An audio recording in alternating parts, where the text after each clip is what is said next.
Yo les amis, j'espère que vous allez bien. On se retrouve pour un nouveau débrief victoire du Real 3-0 à l'extérieur face au Real Oviedo. On va faire le débrief comme d'habitude. Mais avant, bien sûr, n'hésitez pas à liker, vous abonner, faites ce que vous avez à faire et on passe directement au débrief. Bon, le Real qui s'impose aujourd'hui face au Real Oviedo dans un match honnêtement qui est encourageant pour la suite. Là, comparé au premier match, ce match-ci était très encourageant pour la suite. Xabi Alonso qui fait les changements que tout le monde a envie de voir. Il te met Rodrigo à gauche, il te met Mastantuono à droite. En défense centrale, il a un peu changé. Il a mis Rudiger à la place de Militao pour voir aussi ce que ça donne. Il a remis Carvalho à droite. Et honnêtement, le match, déjà dans le jeu, c'était meilleur. Dans le jeu, c'était meilleur. Le Real qui entend bien le match. Honnêtement, le Real Oviedo, qui n'est pas une si mauvaise équipe que ça. Ok, ce sont les promus et tout, on a l'habitude de négliger les promus. Mais honnêtement, le Real Oviedo qui est bien rentré dans leur match, ils essayaient de ressortir les ballons comme ils pouvaient. Ils essayaient de ressortir avec les petites passes, avec un jeu construit. Mais malheureusement, quand tu défends autant, tu ne peux juste pas poser un très grand danger offensif. Là, pendant la première mi-temps, c'était le match du Real. Le Real Oviedo qui n'a posé vraiment aucun problème au Real. Le Real qui avait le ballon, qui essayait de trouver les solutions. Mais mon problème est toujours à quel niveau? Au niveau du buteur. Mon ami Kylian, si tu veux jouer 10 comme tu as le 10 sur le dos, on va te mettre en 10. Il n'y a aucune raison pourquoi dès que le ballon est sur un côté, tu te rapproches. Et j'ai remarqué que c'est toujours le côté gauche. Et on comprend parce qu'il avait l'habitude de jouer sur le côté gauche. Mais à un niveau, tu dis que tu veux être pivot de gang, tu dis que tu veux jouer buteur, joue buteur mon ami. Soit dans la surface, ça offre les opportunités ou bien les options aux autres joueurs. Parce que quand Kylian n'est pas dans la surface, le ballon arrive à gauche, Rodrigo prend le ballon, il dribble un, deux joueurs, il ne cherche même pas à faire la passe, sachant que Mbappé est derrière lui, il va essayer de frapper. Ce n'est pas bon. Ce n'est pas bon. Là, avec les dispositions tactiques doivent être revues. Certes, ça a l'air d'être compliqué de faire Mbappé vraiment garder son poste, rester en tant que neuf, surtout quand l'équipe a le ballon, ils essayent de construire. Mais il doit faire confiance à ses coéquipiers. Il doit rester dans l'attaque, chercher à faire les appels entre les lignes, entre la défense et le gardien, essayer de marquer le maximum de buts. De l'autre côté, tu avais un Mastantuono honnêtement très en jambes, pas très flashy dans ses gestes. Il joue, je vais dire qu'il joue safe. On va dire qu'il joue safe. Mastantuono, très belle touche de balle. Il touche bien le ballon, il dribble bien le ballon. Il n'est pas dans l'élimination autant que d'autres ailiers le seraient. J'ai remarqué qu'il a il avait un rôle un peu hybride entre l'aile et le milieu. J'ai bien aimé. Malheureusement, niveau production, ce n'est pas encore ça. Et pour moi, tout ça, c'est parce que Mbappé n'est pratiquement jamais à son poste. Et ça me stresse. Et ça me stresse. Quand les gars ont le ballon et ils doivent toujours chercher à faire la magie parce que Kylian n'est pas dans son poste, moi, ça me stresse. Après, première mi-temps, comme d'habitude, tu arrives face à une petite équipe, tu auras un bloc extrêmement bas, tu as 5 défenseurs, 4 milieux, un attaquant, c'est pratiquement la même chose, mais il faudra s'y habituer. Il faudra s'y habituer éventuellement parce que tu es le Real Madrid et la plupart des équipes vont venir, sachant que tu as Vinicius, tu as Rodrigo, tu as Mbappé, tu as Mastantuono, tu as Gonzalo, ils vont venir en défendant, ils vont venir pour défendre, donc le Real doit vraiment trouver le moyen de battre ces blocs bas-ci, que ce soit à travers les frappes à distance, que ce soit à travers je ne sais quoi, le Real doit trouver la solution pour battre ça. Mais bon, le premier but est venu dans la première mi-temps. But de Kylian, il a encore marqué comment, que j'essaie de m'en souvenir. Le but de Kylian ressemblait à quoi? Le but de Kylian. Est-ce que Mbappé a même vraiment marqué? Ah oui, sur un magnifique tacle de Tchouaméni. Parce que vraiment, Tchouaméni, je comptais en parler à la fin du débrief, mais il faut qu'on en parle maintenant. Honnêtement, Tchouaméni, actuellement meilleur à son poste au monde. Personne ne va me convaincre de quoi que ce soit. Tchouaméni actuellement, il est le meilleur à son poste au monde, mais le gars là te sort de ses actions incroyables. Le nombre de tacles qu'il a mis dans ce match, le nombre de récupérations hautes, l'agressivité qu'il met dans le match, les sorties de balles qui sont toujours propres. Je ne pense pas qu'il ait perdu un ballon qui a mené à une contre-attaque adverse. Honnêtement, actuellement, je ne vois pas 2-6 comme Tchouaméni au monde. Et si vous voyez, il faut me le dire, mais honnêtement, au poste de 6 devant la défense, sur la milieu défensif, je ne vois pas quelqu'un qui joue le football de Tchouaméni. Magnifique tacle de Tchouaméni, Ada récupère, la passe d'Ada, laser d'Ada, le contrôle de Kylian, comme un buteur.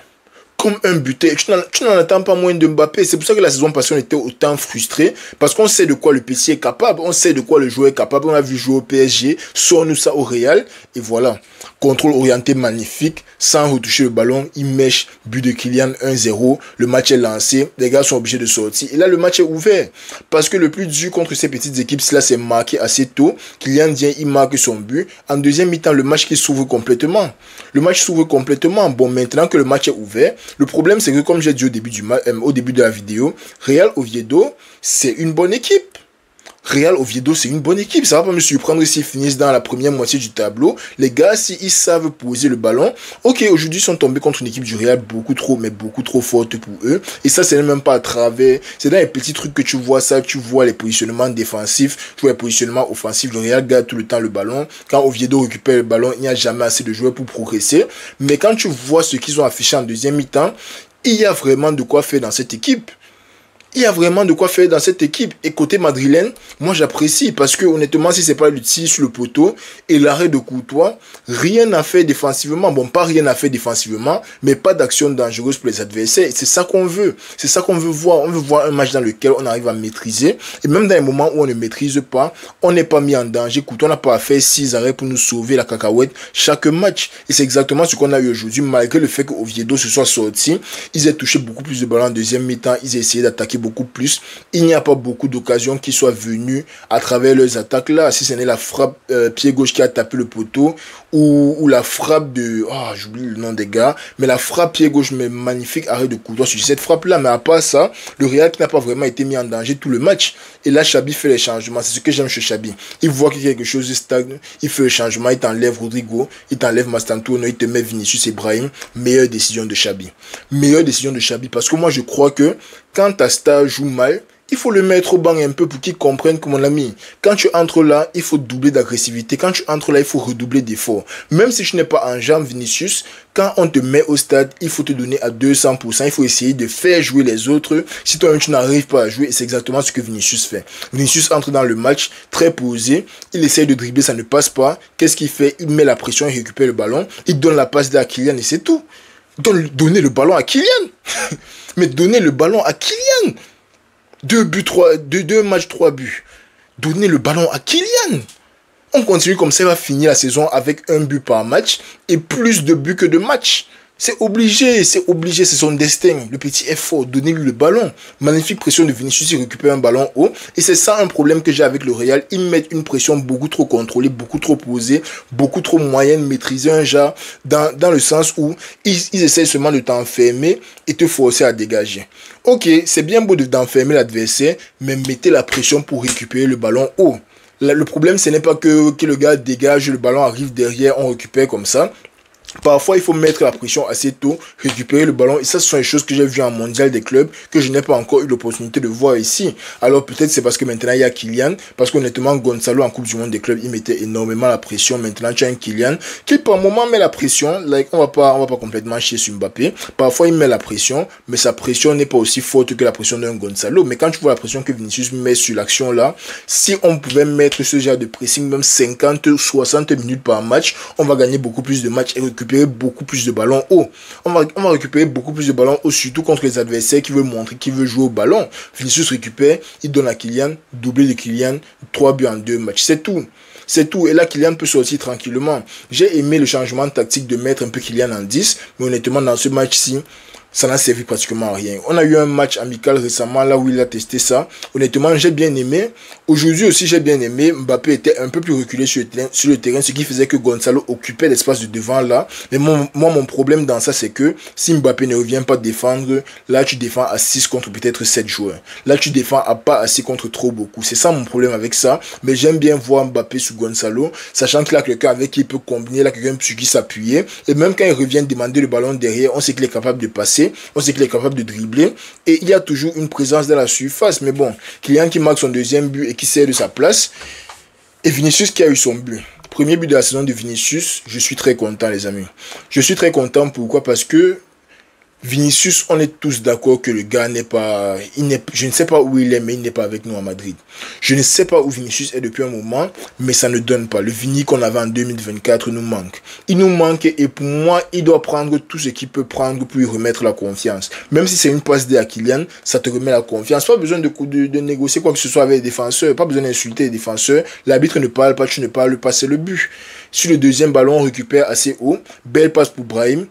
Piqué de Trent qui attire son défenseur, Brahim met la passe de l'autre côté à Vinicius, petit plat du pied et c'est tout. Et c'est tout. Et c'est comme ça qu'on a envie de jouer. On a envie de jouer de telle façon qu'on met la pression assez tôt. On récupère les ballons, on essaye de marquer et on force l'adversaire à sortir parce qu'une fois que l'adversaire sort, une fois que l'adversaire sait que c'est eux qui doivent faire le jeu et marquer pour égaliser, là on a beaucoup plus d'espace, là on a beaucoup plus de place qui se crée. Là je pense à une contre-attaque. Je sais pas si c'était sur un corner pour eux. Contre-attaque, Kylian récupère le ballon, Vinicius va à droite, Brahim va à gauche, Valverde dépasse devant Kylian. Petit 1-2, il donne à Brahim, Brahim remet à Valverde. Ça crée une action. Pourquoi? Parce que les adversaires sont obligés de marquer. Ils sont obligés de marquer. Avant ça, est-ce qu'ils avaient même le corner? Ils n'avaient pas le corner parce que les gars ne se donnaient même pas à 50% pour essayer d'avancer.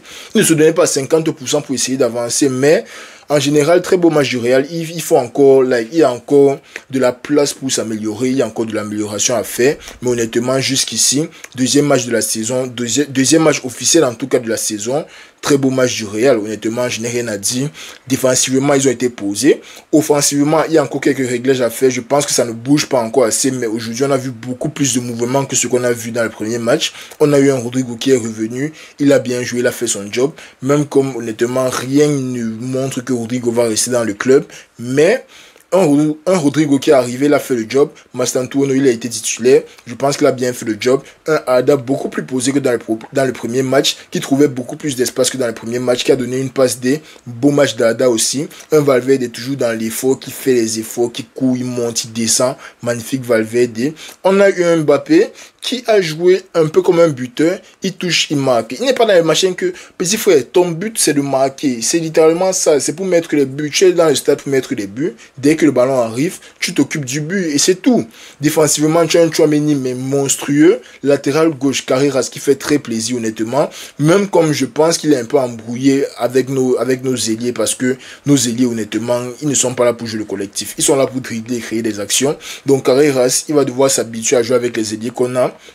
Il va devoir apprendre à se proposer dans les bons espaces pour les ailiers qu'il a parce qu'en fin de compte, c'est lui qui doit se proposer pour l'ailier, c'est pas l'ailier qui va se proposer pour lui. Carvajal, la droite qui a fait très très plaisir, il gère tout le côté droit lui seul, jamais un problème. Offensivement comme défensivement, il a joué peut-être 80 minutes, ça fait du bien.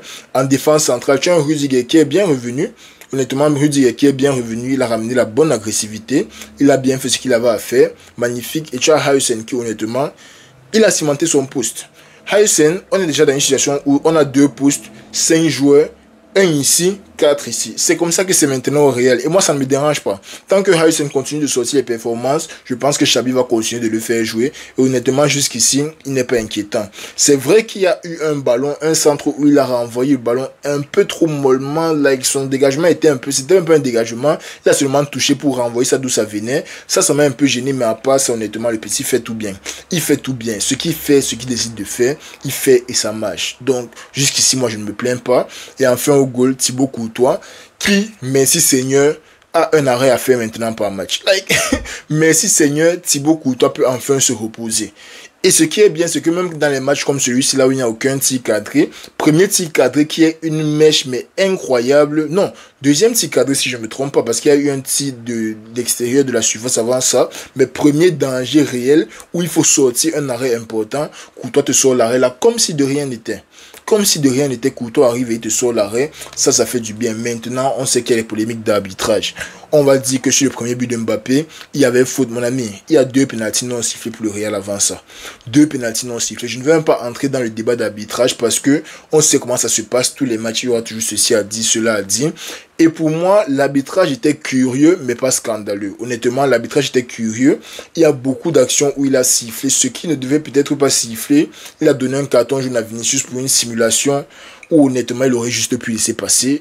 2 pénaltys pour le Real refusés. Il y a eu quelques fautes quand même pour Oviedo qui n'a pas donné non plus. Arbitrage était très curieux, mais bon, pour moi ça n'a pas vraiment impacté le match. Pour moi, l'arbitre, il a fait son job honnêtement. Les gens qui veulent rester parler des arbitres, rester parler des arbitres, mais jusqu'ici, le Real, ça fait 2 matchs, 4 buts, 0 encaissé, 2 clean sheets en 2 matchs, ça fait plaisir, mais de ouf. Je me rappelle, c'était en 2024 qu'on a gagné la Ligue avec 21 buts encaissés. Honnêtement, si on peut reproduire ce genre de performance, ça va me faire plaisir. Donc, défensivement, ça va.